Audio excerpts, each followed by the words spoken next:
Well, somebody isn't happy. That's what happens when you don't tail a plus 627 parlay. We gave it to you. 3 legs, each one smashed, and we hit our parlay of the week, which means when you look back at the first month of the season, even though we went 1-3, we still finished up 2 units.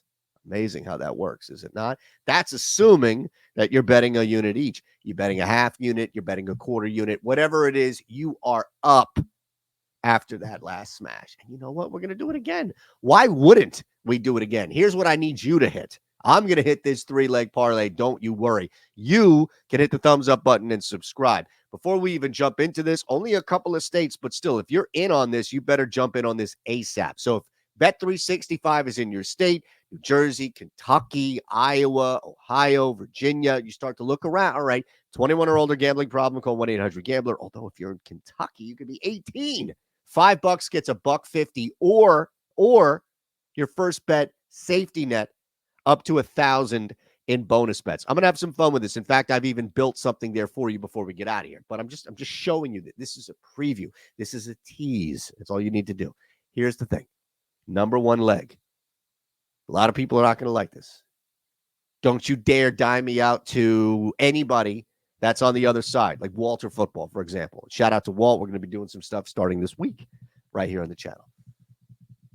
I believe in narratives, but I need something concrete to base my narrative on.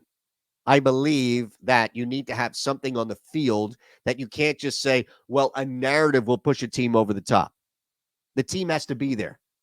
The team has to, in fact, have enough to win the game outright in its own right.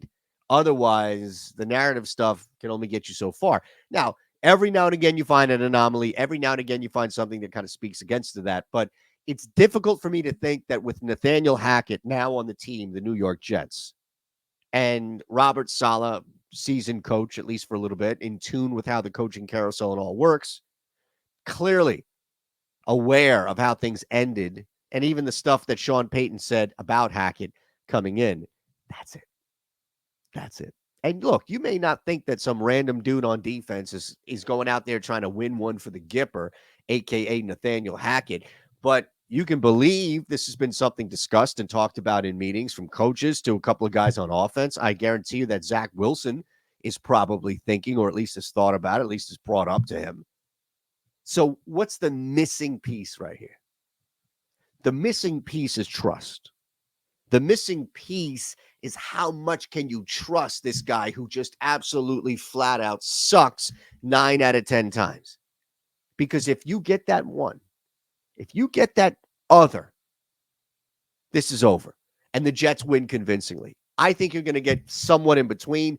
Denver's not a team that I rely on to do anything but fuck up. And I guess you can make the same argument for the Jets too. I get that. I totally get that. But come on, man. This Denver team, they are now on the level of what Chicago is dealing with. And you watch, after this loss, you will hear rumors and murmurs and all this other stuff. Give me the New York Jets number one. Number two. Let's flash it up there on the screen in a sec. You better love this one, because this was part of the top three. Shout out to the top three plays you need to bet each and every Sunday. That's up here on YouTube as well. But I think this is it for the Philadelphia Eagles. Well, maybe that was a Freudian slip. It's probably it for both teams, but what am I here to say or do? Just give picks out. I don't know about the LA Rams-Eagles game, mainly because the Eagles have been skating, and every week there's been something pointed to the other side.